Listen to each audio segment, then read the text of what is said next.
Hey, how's it going? Missed you guys last week. Today we have a special guest on our show, Andrew. He's one of our successful print brokers, is the industry term. But before we get into that, you guys know the procedure. If you guys, can turn on your cameras so we can be a little bit more interactive. Don't be scared. Thank you, Maria. Even though you're driving, be careful. Victor, Danny. Hey, Reynold. Nice to see you. Benny, how's it going? Victor, Kenny. Yeah, so you guys know the drill. If you guys want to share some of your wins that you've had, since last week. I know I was, gone. I was gone on, a little mini vacation to Mexico. I normally, get deported once a year, and then I try to, see if I can smuggle myself back into the country. So I'm obviously here, so it worked. Anybody want to share, big win that they've had, since last week? I know Victor kind of, not Victor Rubio, but the other Victor, he took over and, jumped in last week. But anybody want to share anything since last week? A big win, small win, anything? Don, you look like you want to share something. No? Any brave volunteers? Tough crowd, tough crowd. Victor, I'm going to call on you. You always have something good to share with everyone. What's up, guys? How's it going? Good. Welcome back. Where'd you go to Mexico? Mazatlan, Nice. Sinaloa. Nice. Big win. So just, getting my house in order, just we were still kind of, I know it's mid-February, but we were still kind of a little crazy after the holidays and catching up on any last minute orders in January. And so just kind of spent the last week getting everything back in order, stock levels back up. It's, it's if you don't keep it organized, it makes your life really easy. So you got to put the mug wraps where they need to go, and you got to, reorder supplies on this and stuff like that. So just trying to get that baseline to make sure that, once the stride hits again, we're functioning and not reacting. So No, for sure. wins don't always have to be a big sell, but it's nice to just, get yourself back in on a normal state of mind. No, definitely. I agree with what you're saying. Being organized. Especially it can get hectic when you're in production, but then in the downtime, that's when you want to recoup, get organized, get prepared. There's a quote that I like. I'm not sure those of you that are familiar with Les Brown. He's like a motivational speaker. He says, "I'd rather be ready for an opportunity I don't have than to have an opportunity I'm not ready for." So that's that stuck with me. When I was printing myself as well, or like, I want to make sure that the printers are, because I've catched myself plenty of times with like no ink, something happens, I have to run to the supply place. So then I'm it's better to be prepared.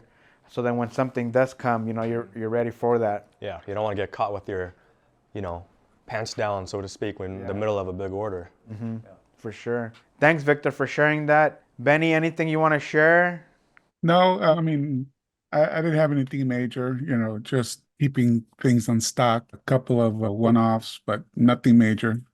Okay. That's, like it's like Victor said right now, any wins, anything small is a win, in our book. Reynold, he had turned his camera off. I'm not sure if Reynold wants to share anything before we get started. Anybody else? No, going once, going twice. Sold. Wrap it up, Mauricio. We're done here. Yeah, so like I said, the special guest that we have is Andrew. He's one of our customers that, he does quite a bit of volume with us, as far as, with his apparel, his merchandise and so forth. So I definitely, wanted to pick his brain and you guys to pick his brain because, he's in the industry term for someone like him is a print broker, right? Yep. Pretty much, that's the best position that you can find yourself in, where it's like you just get stuff from point A, put it at point B, and you make all the cash and let the print guy stress over it, right? That's Yeah, for the printers, you could call me a print broker. For some people, they call me a general contractor. So it just kind of depends, but in a nutshell, it really depends on the program. Yeah. And it's definitely, one of the things how I met Andrew is, we've been talking about a lot about building relationships. And I actually met him through a different person. I'll give her credit. Her name is Susie. Shout out to Susie. You know, she does a lot of high volume stuff as well. So she kind of put us in contact together, and it's been a smooth operation, right? No hiccups. Yeah, very smooth, all in good hands. Right. Yeah. He's got a gun to my back behind this TV right here, but no, it's been smooth. I mean, yeah, kind of to elaborate with what Edgar's saying, just to dive into a little bit, I guess, about what I do. I'm essentially like your general contractor. You could see me as your print broker, but essentially I don't have that overhead of, you know, having the machines and whatnot. My focus is mainly, you can almost think of it like project management, getting the programs from different clients of mine, whether it's t-shirts or hard goods, other variations of soft goods. And you know, I'll bring it over and have Edgar do the printing. Now, you might ask yourself, well, like, what difference is it for me as a printer to just do it all myself versus, you know, having someone like myself, Andrew, or another contractor doing these things, right? So my differentiating side is, you know, a lot of the projects that I deal with, you know, printing might just be like one step, but we're also kind of dealing with like a bigger arching things of, you know, using custom blanks, or I have to deal with cut and sew. So there's a bigger supply chain that I deal with versus buying stuff from like in stock blanks, you know, like Kind of touching based on what you're saying, Andrew. For those of you that aren't like most of them aren't, you know, familiar with, you know, your side of it, do you want to go a little bit into detail? Sure. Because I learned, you know, when I started working with Andrew, I actually, you know, he has a business with his family where they do custom garments, custom dyeing. So it's like those expensive $10, $20 t-shirts that are just blank, right? So, you know, I was able to get a tour of his operation, and it was crazy interesting. You know, they have an in-house chemist, you know, color matching. You know, it almost looked like some of you guys that have watched Breaking Bad, it looked like that. You know, I was about to open up one of the big, you know, laundry machines just to go downstairs. Yeah. So for those of you that aren't familiar with, or do you want to share a little bit about that process and, you know, the cut and sew and? Yeah. So I've been in the apparel industry for about like 12 years now. I started on the sales side for other fashion brands, a denim company, working for other people. But my family, or my father and a family friend, they've already owned what's called a garment dye house. Now, when you make clothes in the big picture of things, clothes don't just come already colored. You guys already know this, right? And there needs to be someone who dyes these shirts, whether it's like red, blue, you know, what, so on and so forth. But we focus on garment dyeing, and that's what the business my family is already in, and that's been around for 30 years now. I didn't work there from the jump. I was working for other companies and fashion brands as a sales guy, doing some production management, so I kind of dabbled in other things in my earlier years. And then later I was like, you know what, I'm gonna go help my dad out. So I quit all my past jobs and moved over to the dye house, and essentially been doing that for 3-4 years. And that's kind of like around the tail end of that is when I met you. And through that, essentially kind of dabbled into many other kind of different branches of apparel manufacturing, right? And here we are, fast forward today, kind of like my own sole employee on paper, and now dealing with other clients who might need help in terms of like full package. Or one of my clients, for example, they're like, you know, they deal with a lot of bands and musicians. They're not like a big bravado or anything like that, but you know, they do set up a lot of tours on the indie scene, and they don't have time to deal with all the merch. And they need someone who can help project manage all of those things, do for everything from sourcing to setting up the supply chain, getting the orders ready, like everything A to Z, and that's where I step in. And a lot of work. Yeah, so there is a lot of work. So kind of in all of that, you know, sometimes they might have a custom color project, and I have to source the appropriate blank, get the right, you know, dye for that. I'll make sure that goes smooth, and then bring it over to OmniPrint to get it printed. You know, things like tote bags and everything under the sun that's a soft good. Yeah, so Andrew's been bringing us some really expensive t-shirts. So everybody in the fulfillment area, they put on these special white gloves to make sure not to get them all dirty. You know, those would be costly mistakes on our end, so we've been pretty good with that stuff. So you know, the main reason I kind of wanted to do an interview with Andrew is, because these are the types of customers, that you like. How do you land an Andrew? How do you get a customer like him? Talking to Victor, Victor Rubio, he has a lot of experience dealing with brokers and so forth. But some of you guys is like, how do you land an Andrew? Because Andrew, he has customers where we were doing orders and we were shipping them. Where was it, Japan? They were taking it to Japan. We They were didn't ship directly to Japan, but so yeah, it's he's, going all over. He's international. His goods are going overseas for sure. So, dealing with someone like Andrew, you have to, like the stuff that he was talking about is like, yes, you are like a program manager, project manager. You need to understand supply chain. So you need to understand, to be able to land someone like Andrew, you need to understand his world as well. So I actually put together some questions, like, as an example, if I'm if I'm talking to Andrew, like a potential customer, is like, what type of questions do I want to ask you, to be able to get yourself as a customer? And the first one I have, and maybe you can, we'll go through these together. And, definitely if you guys have any questions, you guys know the drill, chime in. Whatever questions you have, we're here to help. But the first one is, can you describe your typical projects and clients? Yeah, sure. So I think one of the most immediate ones that come to my mind is, the Japanese artists and bands, right? I deal with primarily one client for that, but they have many bands under their that they handle.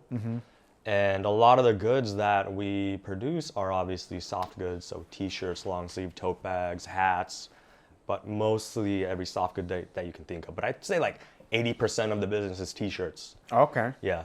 So that has been something that I've been really helping project manage, and obviously a lot of kind of local clients, just like kind of local community clients. And they're not necessarily a Taylor Swift or something. We would all love to have that kind of volume order, and once in a while we land those. But just like I work with event producers, so they might need a special project for maybe like a corporate event, and so help them deal with t-shirts and things like that. I would say mostly t-shirts though. T-shirts, yeah. From my experience and dealing with individuals like Andrew, is most of the stuff is apparel. So it seems like for the stuff that you're dealing with your customers, it seems like everybody that's in the chain, from my experience, and correct me if I'm wrong, everybody for the most part is familiar with the lingo, right? Because you're dealing with a customer, and they, your customers for the most part, they kind of understand your world, and if not, you kind of explain them the procedures. And if you're dealing with a company like us, you want to make sure that we understand your needs, right? Versus you having to explain to me what printing is and how to do printing, right? That'd be tough. So it's kind of like, it's like a chain, right? It's like, the rock climbers that are all tied together. That's kind of where I see where some of them are going to, like the higher, like it's like from the printing and the production side, you'll know like different lingo on the production side. And then when you're dealing with a print broker, it's their job for the most part. I'm not sure. Have you seen the movie Office Space? No. Oh, it's a funny movie. For those of you that have seen Office Space, it's like the in-between person. So Andrew has that in-between role where he needs to understand our world as the printing side, and he needs to understand his client's world. So he's kind of like the middle child per se. Right. And I see, Victor, you have a question? Yeah, so I guess the question is, what kind of minimums are we talking about in order to work with someone with you? And then, what's the planning, designing time frame versus the turnaround and development time frame? And I assume most of this stuff comes across ships, so you got to add however long it takes to cross the Atlantic or whatever. Yeah, no, those are good questions. So two-part question, right? I think the first one you said, I already forgot. The first question was minimums. So it's usually, though, like people don't, it's funny, people don't approach me for work, right? A lot of the times I'm approaching printers. I'm setting up my supply chain. That's kind of how it's been for me. So I don't necessarily have a minimum, right? It's case by case. A lot of the clients that I take on, sometimes their minimums sometimes some orders might literally be 40 pieces, 72 pieces, right, per style. And it's really just at the discretion of what program it is, if I want to take that on or not. Because, I have to foster relationships too. Like if I only try to take on, 500-piece, 1,000-piece orders, well, like that's kind of wishful thinking. I think it's important to kind of incubate for myself those volume and quantities. So yeah, that's kind of like, there's really no minimum, to be quite honest with you. It's just everybody's situation is different. Every broker is kind of different too. Are we talking about like dyeing and cutting? Like you'll really take an order for 40 to dye at a certain Pantone color? So certain dyeing, right? Dyeing too, it's by pound. So let's say if someone's like, I only have 30 pieces of short sleeve shirts, right? Okay, fine. And then their price point is in a certain bracket. Because the way garment dye works, there's different machines for different size and size of the load, if that kind of makes sense. So yeah, like you could do like literally dye like 2-3 pieces and like do a sample load. And you could also do small production at like 50, 72 pieces. We do it all the time. Yeah. And then for that type of custom dyeing, I'm pretty sure if somebody's doing 48 pieces, the price is gonna be up there, right? Yeah, we just do it in a way, a typical structure. Every certain garment dye houses are a little bit different, but at least at Harry's Dye and Wash, Plug in for Harry's Dye and Wash. Harry's Dye. So if you Google it, it won't show up. Top secret. No, it's like, it's just by the bracket. So like 1 to 5, 5 to 10 pounds, 10 to 20 pounds, so on and so forth. And then at 100 pounds, for example, at Harry's, you're gonna hit that minimum, like price per pound, which is kind of like the best rate, if that makes sense. And working with Andrew, I learned about this, you know, they go on pounds. Because I remember I told Andrew, like, hey, you know, we have one of our, you know, large industrial printers. We need some. He showed me when I took a tour, he has like literally a warehouse just full of bags and bags of, you know, apparel. It's like huge warehouse, right? Yeah. And I asked him like, hey, you know, how much are you, you know, can you sell me some of these? And his question is like, how many pounds do you need? I was like, Yeah, we do everything by pound in the dye. I was like, what do you mean pounds? I'm like, we could do piece. You could technically calculate it out to piece, but one thing you guys gotta know about garment dye houses and like some of these more like legacy businesses is that a lot of these dye houses are like old school. Like the way they run it is very old school. You know, like nowadays, like yeah, you could punch it out, calculate per piece, but because everything's thrown on a scale and like the formulas are based off poundage, a lot of these older heads like that have been doing this for years, they're not gonna want to sit there and waste time trying to calculate it out. Per piece. Because anyways, it's business to business. A lot of the times, like very rarely do you see people like walking by and say, yeah, you don't get retail customers trying to do garment dye house. And we'll actually be very surprised when people find us somehow, like on the internet, because like we purposely don't market something like a dye house service where we're like one step in the bigger picture of the supply chain, right? Yeah, once you're dealing in the world, like Andrew's world, right? You know, I remember when I went through my experience of, you know, going through finding cut and sew, and like I was dealing with like, you know, custom stuff, thousands of pieces that I needed to figure out how to, like downtown LA in California, that's like the hub, the fashion district is the hub, right? But it's not like you can just go on Google and be like downtown LA, cut and sew. You literally have to go over there and like be like FBI agent knocking down doors, right? Or you gotta, you know, just have a lot of, I think a lot of the clients, Harry's, have been either like PDs, which is product developers, project production managers, or they've been in the industry, and it's just kind of like, if you know thing. All referral based, I would say like 90%. And some of the people we've been working with for like decades, you know, sometimes it'll be like full project, full package houses where they do everything cut and sew in-house and all that. They need us for the service. So like, it's just a very much like referral basis business. Yeah. One thing that Andrew said that catched my attention is fostering these relationships, right? When it comes to like Victor's question was like on the quantities. And yeah, you know, there's some orders we've done for Andrew where it's like a couple samples all the way up to like, I think the last one was like in the thousands, right? So it's like he said, it's fostering those relationships. It's almost like lighting a little fire and like taking care of it, right? Because you never know, you know, a couple samples or a couple small order will turn into something. You'll never know. I mean, one was crazy, the last one we did, because for the longest time it was like chopping between, in the very beginning it was like very like small, like just, you could think of it like an incubation process. And we started with 72 piece, 150 piece, dabbling between those quantities. And then all of a sudden, like one of the artworks hit pop off. And then all of a sudden we're seeing reorders come in. And like, for me, it's like, he had my back when I was trying to incubate this project with my client, right?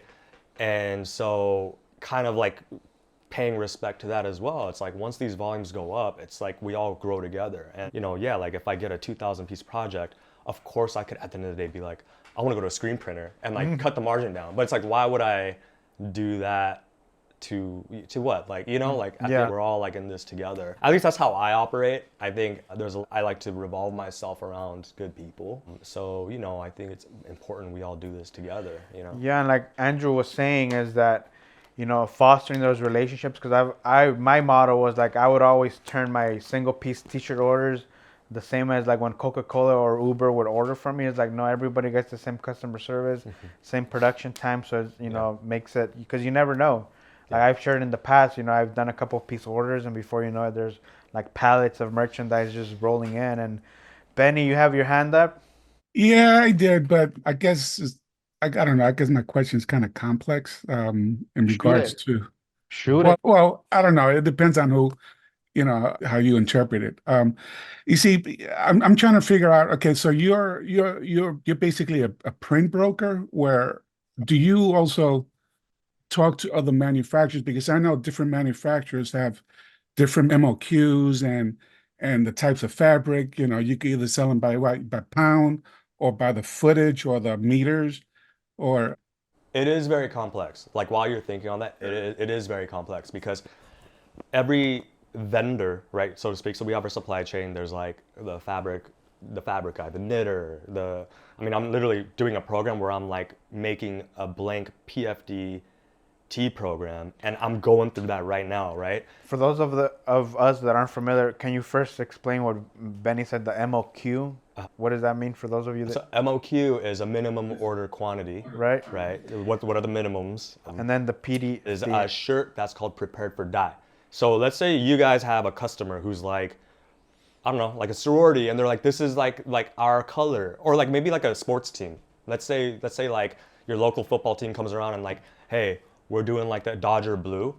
Okay, first thing you guys got to think about is, how are we gonna get this shirt? And obviously they're not gonna sell a blank Dodger blue shirt like on the market off the shelf, right? That's a custom dye, if you have to think of it that way, right?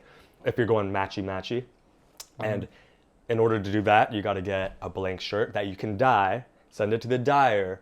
But this is where it gets complex, and this is where I tend to step in and where a lot of the clients, come to me for services, because you can't just get off the shelf a white shirt and dye it. You're going to get like wild results from color to shrinkage, which is I think the most important thing. That is because if it dyes that color, but then your shrink just went from like medium to like extra small, then you got to resize up too. And then if you're ordering like a double XL, but it's now a large, then, and you have like extended size clients who need like final fit double XL, then you're kind of out of luck, right? So there's these things. So you have to source like the right blank shirt that is dyeable, which we call these PFDs, which is prepared for dye. Now, not a lot of vendors stock this in because this is very niche. It's a very expertise process. But back to kind of what, like the premium $50 shirt, $60 shirts, right? those are all garment dyed. So if you go to like a Bloomingdale's or Nordstrom's, wherever your local market, like higher end, like fashion garments are, right? Those shirts are typically garment dyed. They're not like off the shelf stuff.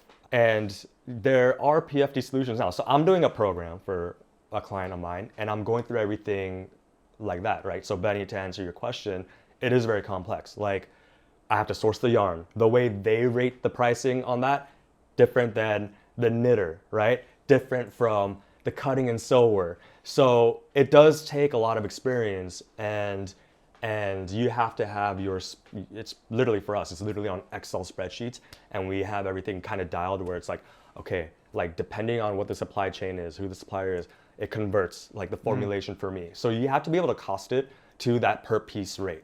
That in itself is like a whole nother conversation and like a world to deal in. What I always recommend to people who want to do like custom goods, kind of like yourselves who are like decorators or printers, is just don't deal with the hassle of manufacturing yourself unless you have a program that warrants it, where they're like gonna front you X amount, like thousands or like whatever that is. Like for example, a custom cut for us, I won't touch it unless it's half a container, right? Like Susie and I, we will not touch it unless it's half a container, or maybe like we know them, like we've already had working experience in the relationship for them. So yeah, you know you have a good customer, a good broker when they're talking about containers. but you know what I mean, like Yeah. you don't deal with the headache and stress of that. A big volume. Big volume. It's always better to just find someone who can supply you with like whatever that PFD is, or just trying to have it like someone take the liability of stocking those things so you can just buy it off the shelf. And then one key thing that I'm, extracting from you, Andrew, is that, something that we've talked about and shared in the past is, building that supply network, the partners, the vendors, because, everything that, one of the key things that Andrew mentioned when we got started is that he's literally the one-man band that I like to talk about, right? But he's dealing with these high volume situations. So it's like, you as yourself, even if you're, you have one printer, it's like positioning yourself to set yourself up with having, a screen printer in your area that has big automatics, several presses, an embroidery house that has like, machines full of embroidery machines. So you have your network of, so you, even though it's you by yourself, you feel like you're a huge operation because you have all these networks set up. Yeah. Because it's, once I started dealing with Andrew's world, where I'd be like, hey, I'm looking to do this cut and sew project, like, oh, how many containers do you need? But Each container is like 80,000 shirts. But there's always like ways around it. Like I've been doing this domestic side of production, so it's like sometimes like you might have a fashion client who's like, no, we want like our own custom shirt. And being that, I don't know where you are, but we're in like California, we're like an hour away from LA, so we're fortunate to have like a lot of different vendors where we can do domestic production and like do like smaller runs of these things. But yeah, like costing along the way of like each step of like building out your garment, it's a different formulation, and you have to find what works for you to like come up with costing. So that in itself, there's literally like people who are hired just to do that, like PDs, like product developers, like that's what they do. They do all the costing with the whole supply chain and all that. So that was like, luckily for me, in my earlier days, I had experience doing that, and I just kind of learned, and it's kind of saved me and kind of put me in this position now, I guess. No, it's definitely, just knowing your numbers. I know we've talked about this in the past, knowing your numbers, knowing your vendors, having those good relationships, because correct me if I'm wrong, if you have a big project, thousands of shirts, you're not gonna test it on a new vendor, right? And No, for sure. So that's the thing, is like I have a solid team, right? I like how you put that, a team. Yeah, it's a team. So like, yes, I am a client of like OmniPrint, for example, but at the same time, we're all the team. So when I pick and choose like my vendor list and my team, I have my own criteria. Everyone's gonna have their own criteria, but a few things for me is, one, do they have the infrastructure and operation, right? Are they working on the garage, or are they gonna be operating kind of like, in a place that is consistent, right? I don't care if it's a garage, to be quite honest. I've dealt with garage printers, and I still send work to garage printers once in a while. I have one of those. They're like, if you have a good garage printer, they're like, if they're like little workhorses if they have good service, Yeah. I mean, obviously, I can't give volume work to that kind of business, but like, honestly, for me, it's like I have my screen printer, because there's jobs where I need a screen print, and it's not formidable to DTG, right, or DTF. And then I have OmniPrint handling all my DTG, DTF. Like, we've already done the test work. They've always came through. So consistency is like one of my main important things.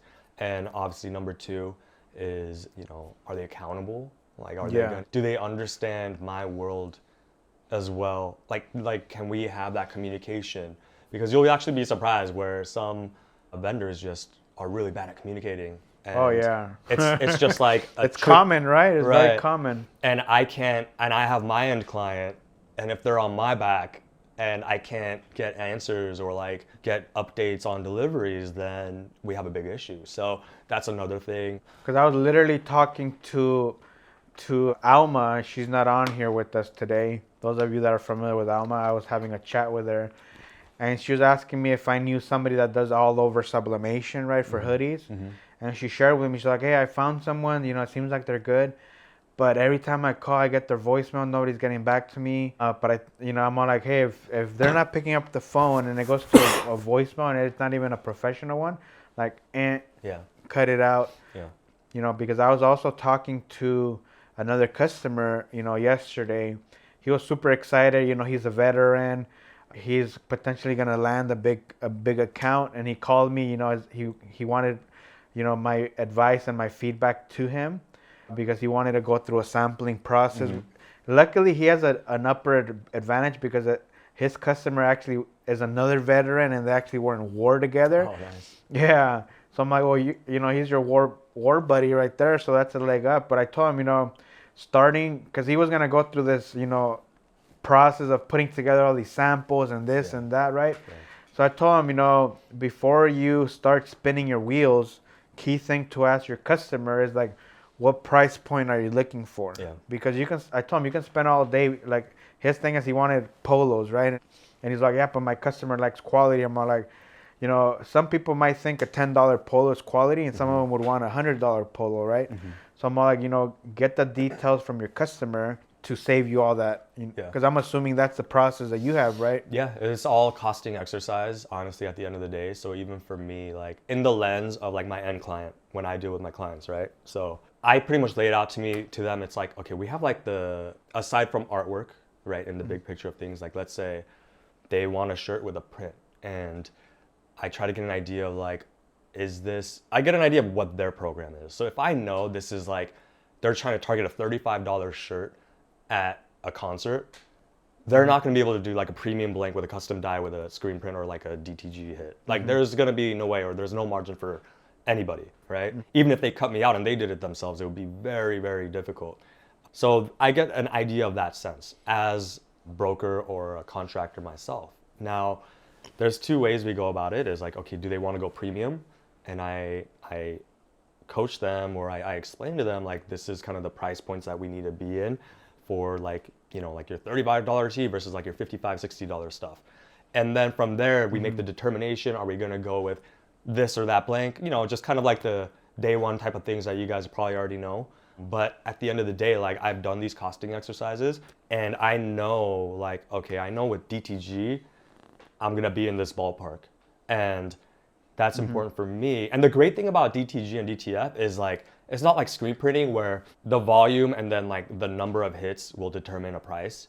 Although like I can probably at this point calculate it like off the ballpark in my head now. But with DTG, DTF, the beauty of it is 72-piece order, 10 colors, let's just DTG it. Like, why not? And then on the flip side too, the beauty of it is now I can tell my client, hey, don't limit yourself on the artwork. And don't even worry about trying to like rack up like 36 pieces, or like, don't worry about like the smaller volume. Like, we can figure a way out to just like take that on and then produce it. That's the beauty of DTG, which I love. And even like now, like the technology like came so far where the quality and like the wash testing and all of that is just super amazing. Yeah. I would say like 80 to 90% of the stuff we're currently doing for Andrew is DTF, right?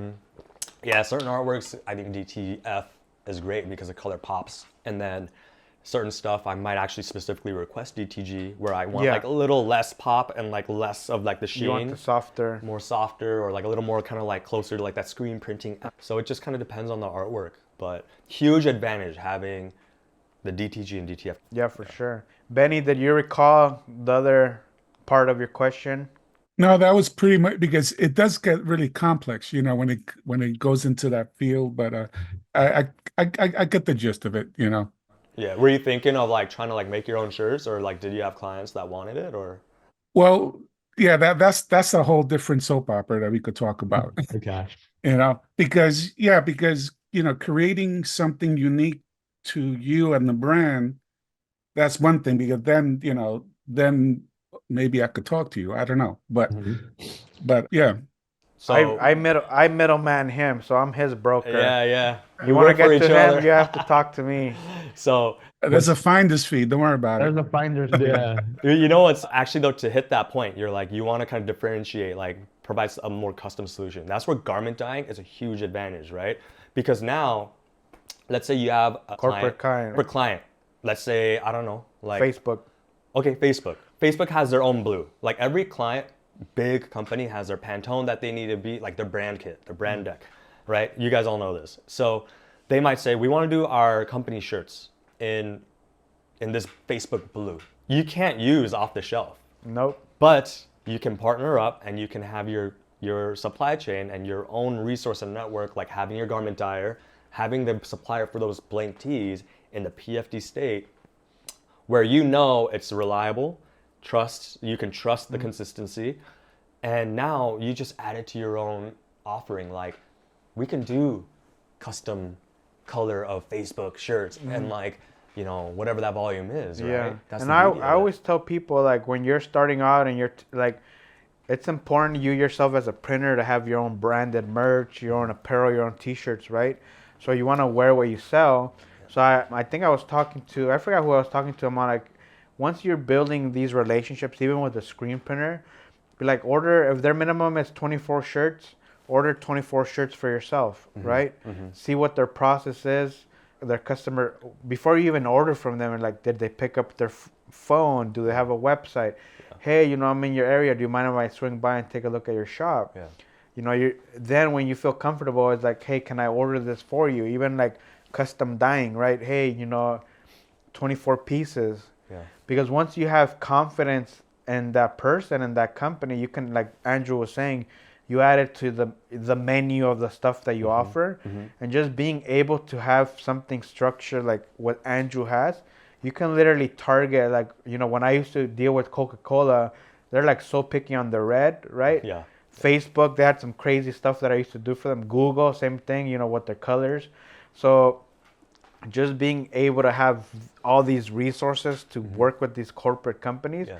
And it can be like a lot of the brokers that I would work with too, like they were sending me pallets of merchandise, and it's just themselves just handling their customers, sending it over. And then I would joke with them, dude, you're just living the dream. You're just in your nice little office. I'm over here sweating in the back. Yeah. I see Maria, she's been patiently waiting with her hand up. I have a kind of a question statement. So whenever I have a customer that comes to me and they want me to give them a quote or a t-shirt. So my method has always been, well, I need to see your artwork, you know, because I need to know how much ink I'm going to use, if you want DTF versus DTG, all of that kind of stuff, so I can cost it out. But you said something that kind of caught my attention, is that when you're talking to those people, you're asking them what price point. How do you approach that with new customers? I mean, because I've always, well, I can't give you, because I don't know what kind of t-shirt, you know, style you want, how much that t-shirt's going to cost me. So how do you start that conversation? That's actually really good. So like everyone's sales process is going to be completely different. And like you have to kind of have that, you have to be very sensitive to how you talk to your clients, obviously. Like the last thing anybody wants to ever do is be like, off the jump, you know, they call you and you're like, well, what price point do you want to be at? Like that comes off very like ingenuine, right? You don't want, we all know, we don't want to do that to them. So do that first, right? Ask them, hey, like, what do you have in mind? So first thing I always ask is, can you tell me a little bit about the program? So I have the basic general questions, and then I say, can you shoot me the artwork if you already have it? And then if they don't, at least, so like I know, for example, like Edgar, he gives me like a contractor rate, which we could talk about in a bit, right? Because as someone who's a broker, not the numbers, but as a broker, like there's no way I'm gonna pay a vendor like Custom Ink's website, like, you know what I mean? Like that price that they quote, like there's no way I can shoot business over like that. But to answer your question without going off topic too much, I've been doing business with, for example, my client, so I kind of have an idea that, okay, they're in the concert space. Usually you kind of have to do your homework, and like merchandising, for example, it doesn't really go, it chops between $35 to like $50 a tee, depending on like what the treatment is. So the way I look at it is, for the print, like you guys are gonna embed your margin, and then like the max, like that max dollar, whatever it is, because I assume you're DTGing, you're not doing screen printing, right? No screen printing, just DTG and DTF. Okay, so then like with DTG, I assume costing goes based upon kind of like the Quantity. quantity and like how big your artwork is. But I think with Omni, like, I don't know how it works for DTG, but you guys go by like the section, like, you know, I just get a flat rate with you guys. I don't know. You tell Yeah, me. that's how it goes. So what I would recommend, Maria, you know, I'm not sure if you've been joining us, you know, the times we've had the topics about building out your network, right? Because you want to have a network in your area of somebody that does screen printing, somebody that does embroidery, right? That you've personally vetted and tested and you feel comfortable with. As an example, when I tell Andrew 7 days production time is because I'm trying to give it to him in 5, right? I don't think we've ever missed a deadline with you, Yeah. right? Yeah. Super important. And when, like, as an example, Maria, you like want to have all these tools in your tool shed, right? So the way that I would approach it as a printer, be like, hey, you know, can I get a quote on a shirt? Be like, yeah, no worries. What are you looking? What do you have in mind? Right. What kind of quantity? Tell me a little bit about what you need them for. Is it like for an event? You just need a couple of pieces for yourself? Yeah. Or do you have like larger quantities? Oh yeah, I need 500 shirts. Then if somebody's talking about 500 shirts, for the most part, you're gonna be doing screen printing unless it's like full color, Right. complicated, Right. graphic, Right. right? Be like, oh yeah, no, I only need 24. Oh yeah, no Yeah. worries. You know, what kind of shirt do you have in mind? Yeah, that's what I do too. Like, honestly, like, I just keep it simple. So, like, I ask quantity, how many hit locations, right? Usually it's like full back, chest hit, you know, is it going to be like the neck label too? And then I ask, okay, like, do you want to go, what kind of shirt do you guys want, right? Like, because that's a big crutch. It's like, depending on what blank they use, that's going to determine a lot in terms of the price point. So once I get that information, then I'll relay with them, like, you know, this is kind of like the estimated cost. This is like the ballpark you're looking at. And then if they're okay with that, you have to obviously embed your margin. Once they are okay with that kind of price range, then you go through the process of picking and choosing what blank they want. And then you can like say, this is the hard cost and the timeline. And that's like how I do it too. Yeah, because you can kind of ballpark it, right? Because there's people that would call me and be like, hey, this is what I'm looking to do. This is how many I need. This is when I need them by. And be like, okay, tell me a little bit about, because like when people call you to quote, and you know, I've made the mistake and I've done it before, like send me your artwork. A lot of people don't really want to send artwork unless they're like ready to roll, right? Be like, can you let me know a little bit about your graphic? Is it full color? Are we talking about 1 or 2 colors?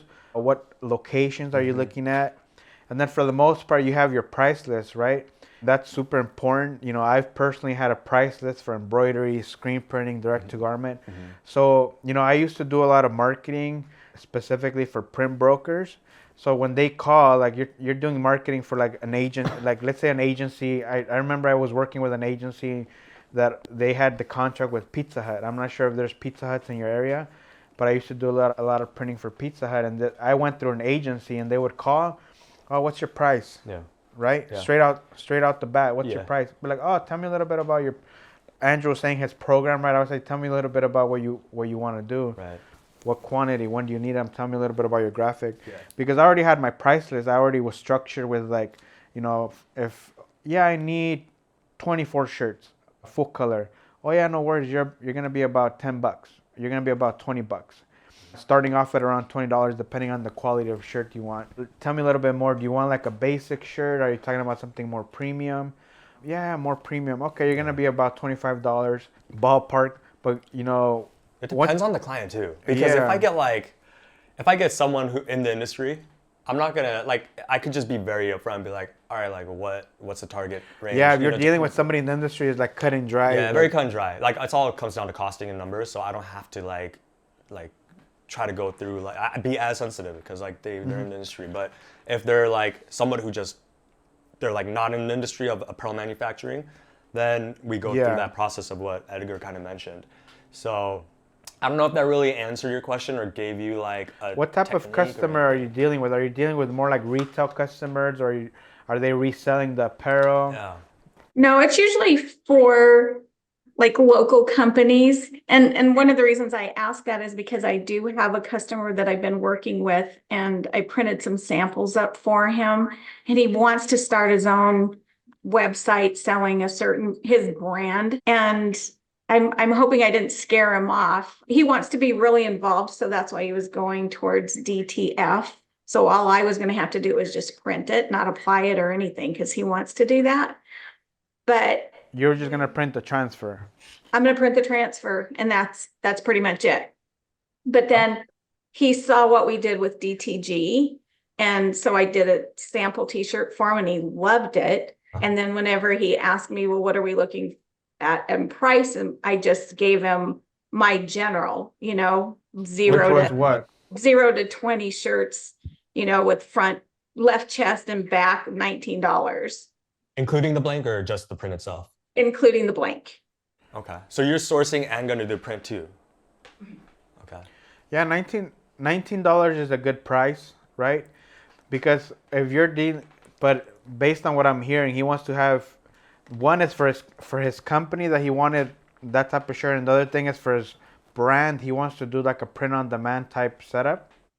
Yeah, pretty much. I mean, he wants me to have like transfers available for him when he needs them, you know, just to call me up and say, hey, I'm gonna need 10 transfers with this logo on it, and then I can just print them out or gang sheet it for him so he has it available. And that's kind of where he was going at first, and then he saw what we could do with DTG, and he really liked that look and feel of the shirt because he was looking for something not quite as thick as screen printing. And so he loved it. But then whenever I kind of gave him, you know, that price point of 0 to 20 shirts, it's this amount, and then we can work down.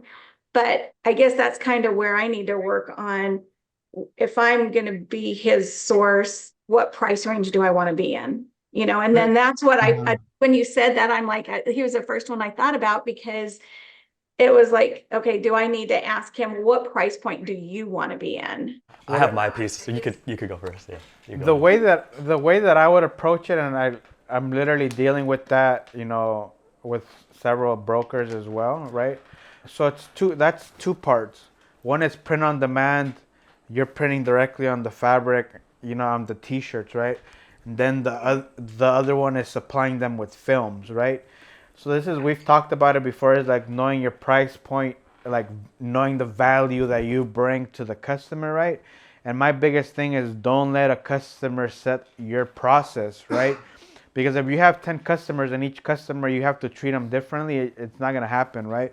So the way that I would approach the DTF side, right? And then one is having an online presence, an online website solution, especially right now for direct to film. You know, we offer stuff like that. But what I would do with direct to film, right, is be like, hey, no worries. Whenever you need anything, just go to my website, order whatever you need. Let's say you're in the transition point where you don't have one. Yeah, no worries. You know, whenever you need anything, just, you know, go ahead and send me the file. It's going to take me a couple days to do it. You know, when you're dealing with, and I would always tell customers point blank, and, you know, like, hey, no worries. Typically when I deal with low volume like this, and then you throw it like, what do you mean low volume? Because in their head, they might be thinking like they're the next Taylor Swift merchandiser, right? And be like, hey, no worries. No worries. I deal with low volume all the time. Don't worry. I can help you. Right. So it's like a low pro, like setting your boundaries, right? So, because you don't want them to be like, hey, Maria, I need 10 transfers. Can you print them for me? Have them ready for me? And then I'll pick them up in 5 days, right? So it's like, no, my process is whenever you're ready, you know, send me the artwork. Literally right now, what we do with our customers, right, that are like, you know, either they're waiting on their printer from us or they already have a printer, is like, hey, you need to be able to create a gang sheet file for product, because let's say if your customer, anywhere you go online now, right, you have to order it however that company wants you to order it. You can't call up a company and be like, hey, well, no, well, this is how I'm used to ordering it. Like, well, I'm sorry, that's not how we operate here, right? So you have to set your process for direct to film. If you're dealing with print on demand, right, and you're dealing with like a left chest and a back one-offs, you know, you have to be lowballing it at $15. That's for one-offs, right? As same customers like, hey, I'm looking to start my clothing line. You know, I'm gonna be just, you know, every time I get an order. That same thing with like if they're building a Shopify website, right? That's where our, you know, it's another shameless plug, our software, right? It connects with Shopify, so whenever an order comes in through their Shopify, it just kicks it over to you.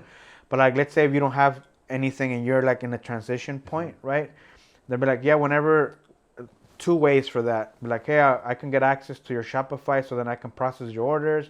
When I'm doing this, you know, since it's low volume, I can help you out as you scale. It's gonna be about, you know, closer to $20 because I'm logging into your account, manually processing it.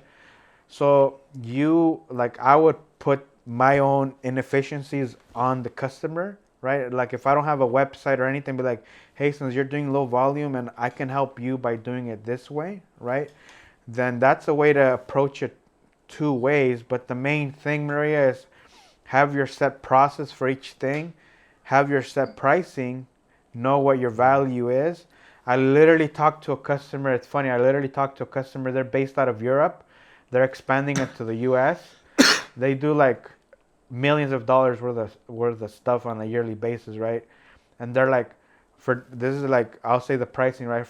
They're like, well, for direct to garment, we're used to paying €3 over here, which is like not even $4, right? I'm like, hey, well, welcome to America. Yeah, I think at the end that you got to protect your top line, right?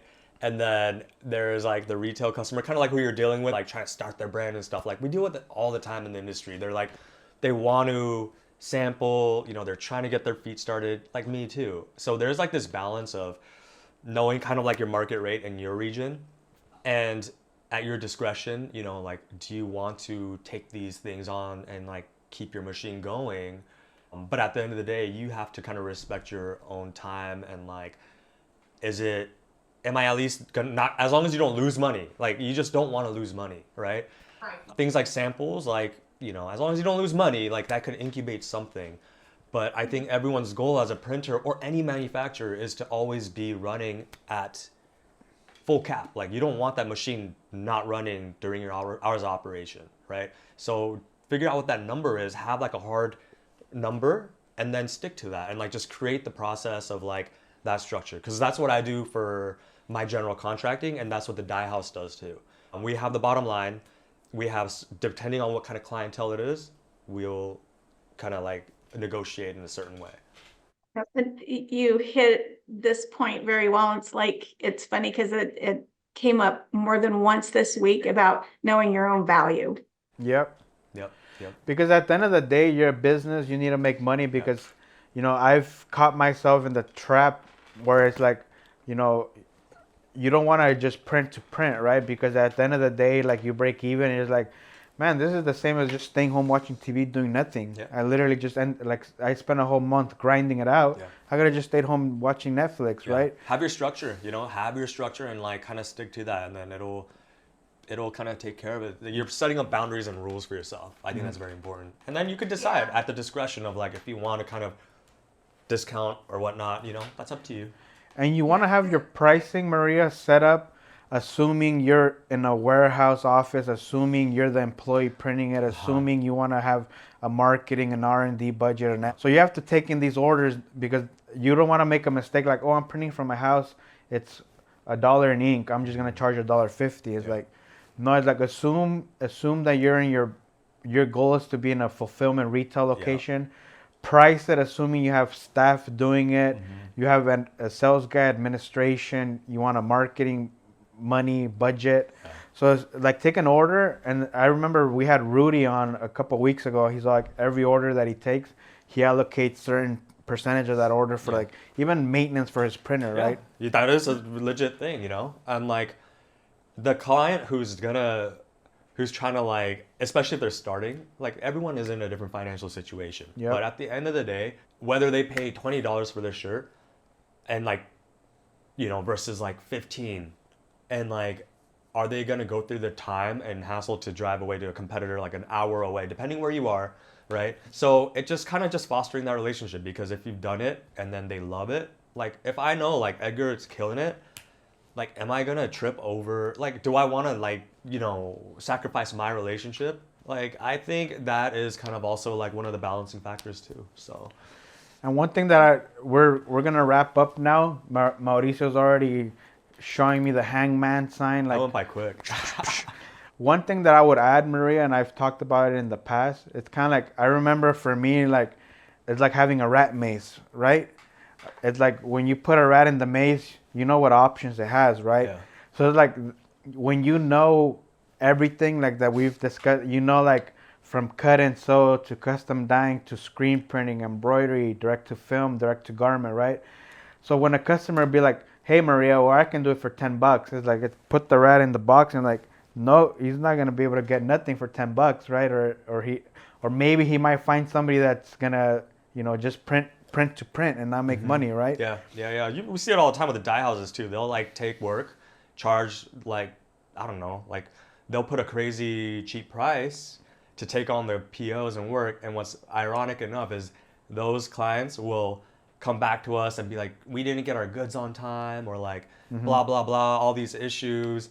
And I'm like, yeah, like so a lot of people will do that. Like you'll experience it in the game. Like there's people who will just take it on just to try to fill their machines. Yeah. And then lo and behold, they come into issues, or they, you know, they overburden themselves. They don't have that balance in their operation. So. Cool, well, good. I have some homework. Yeah, for sure, Yeah. Maria. This is a good way to end it.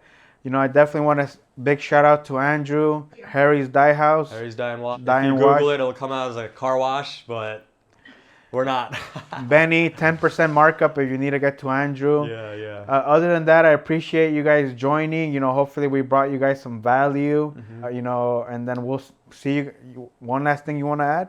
No, if anyone Take us home, Andrew. if anyone has questions, you know, in regards to kind of the position of like you guys being decorators and printers, you know, just let Edgar know, and then I'll be happy to give you our expertise and help you guys out. So, yeah, any other questions, or that's it? We're done. Yeah, it's a wrap. All right.